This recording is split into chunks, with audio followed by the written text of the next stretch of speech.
So let's dive into this, huh?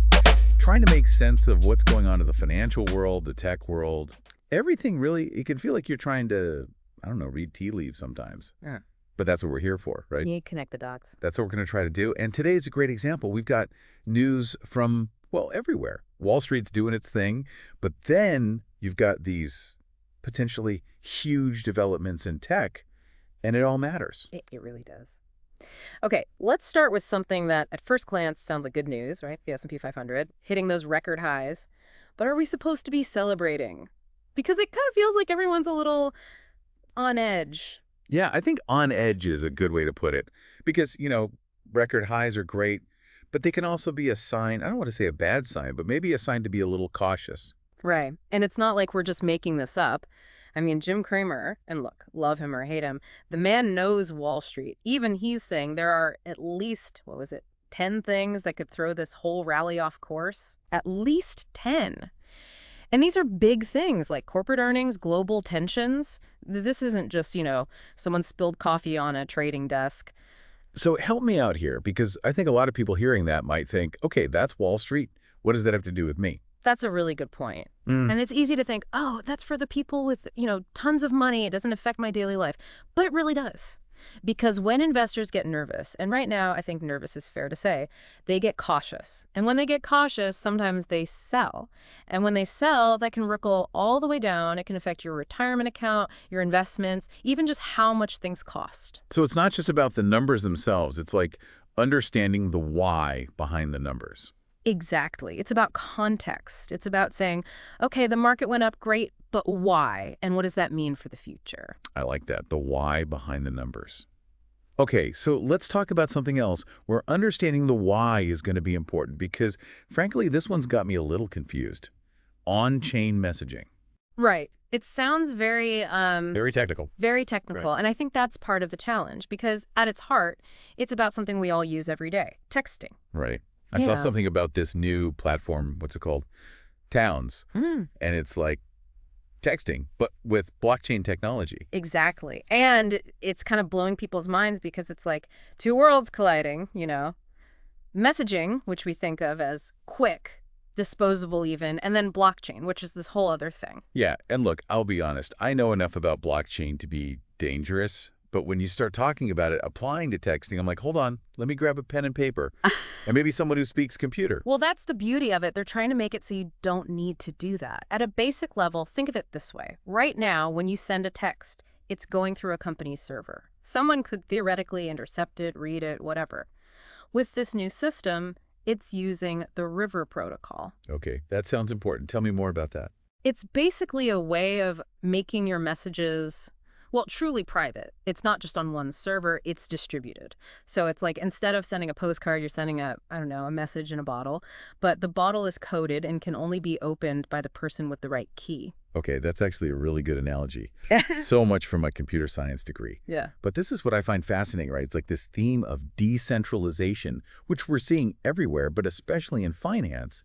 It's popping up in messaging now, too. You've hit on something really important because this isn't just about texting. It's about control over your data, your information, and the fact that it's backed by Andreessen Horowitz. That's huge. Right. They don't just throw money at anything. They're seeing the potential here, and I think we should be paying attention. We should. Okay, another example of this whole decentralization thing playing out. But in the world of finance, Paxos and Stripe, they're teaming up, and this could be big. It could be massive. Because what they're talking about is making stablecoin payments mainstream. See, now that's a term, stablecoins. I hear it, I read it, and I always think, I should probably know more about this. So in like the simplest terms possible, because, some of us out there. Economics degrees. Exactly. What is a stablecoin?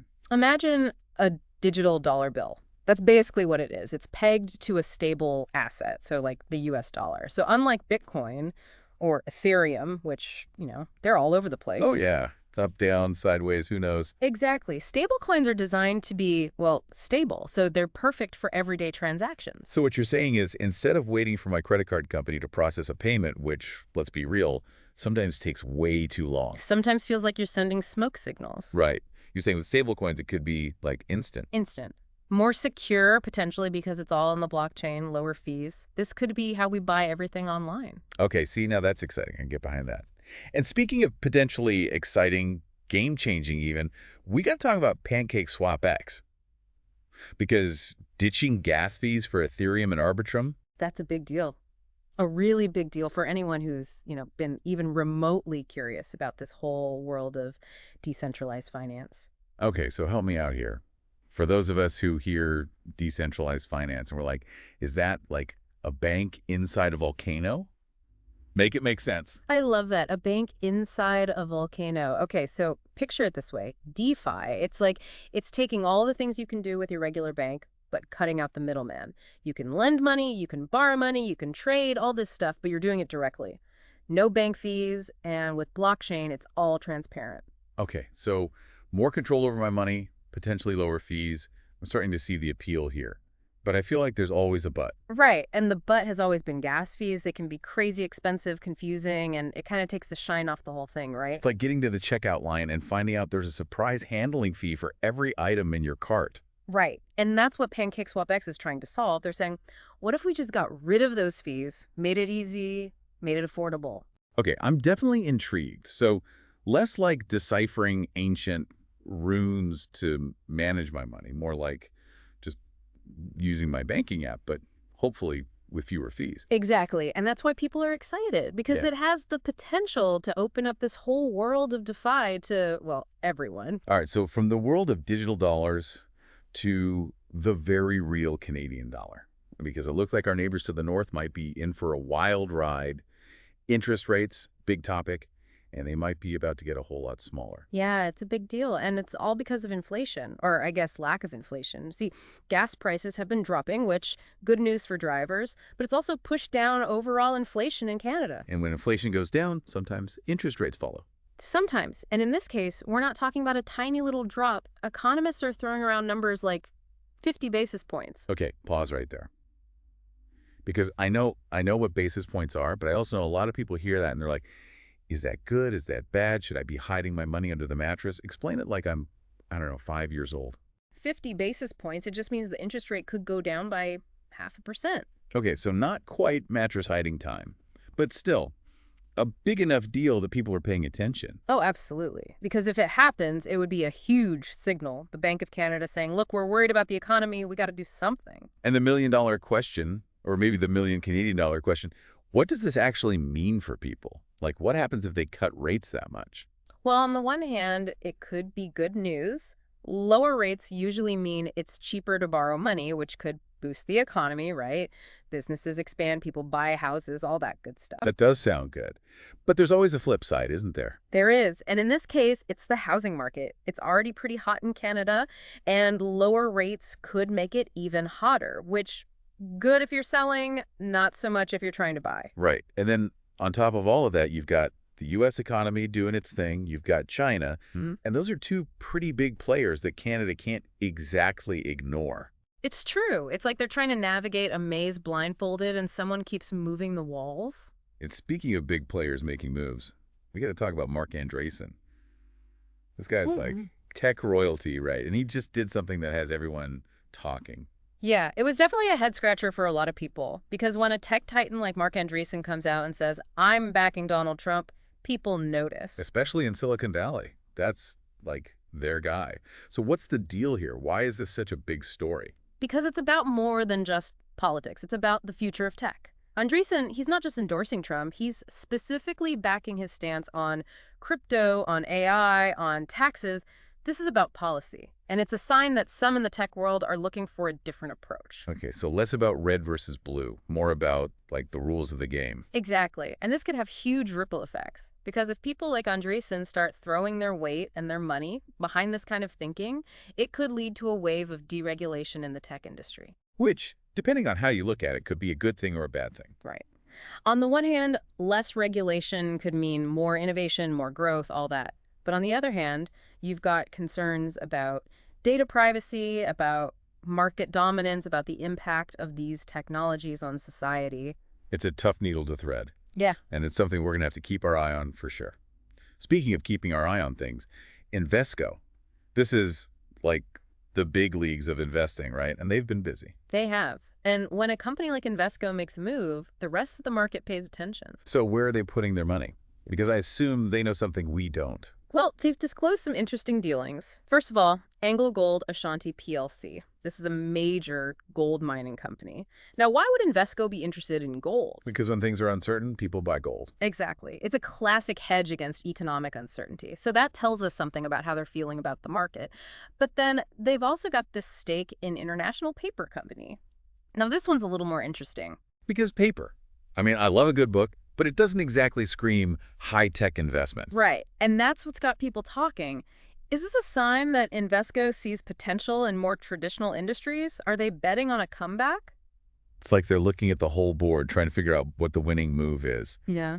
And speaking of winning moves, or maybe just trying not to lose, the European Central Bank, they've got a big decision to make, don't they? They do. And it's all about inflation, or in this case, the lack of it. See, the ECB, their goal is to keep inflation at a certain level, around 2%.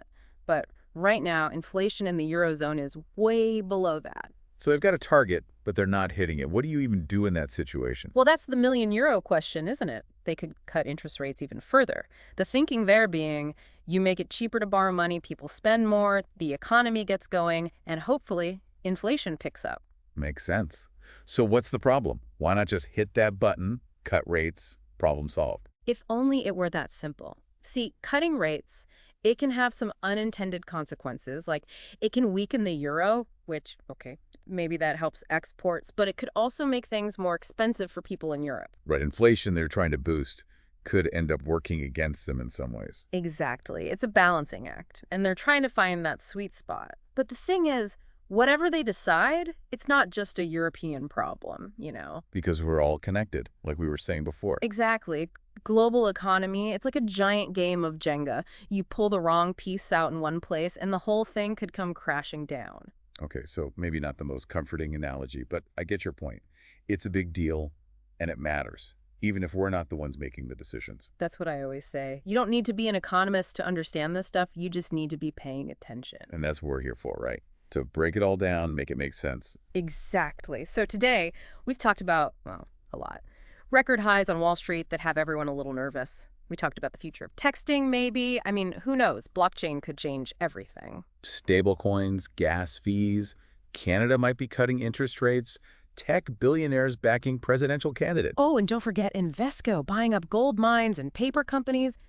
It's a lot. It is, but it's the world we live in, right? Fast-paced, ever-changing. And if you're not paying attention, you're already behind. So keep listening, keep asking questions, keep that brain engaged. Couldn't have said it better myself. That's all the time we have for today's deep dive. Until next time, stay curious out there.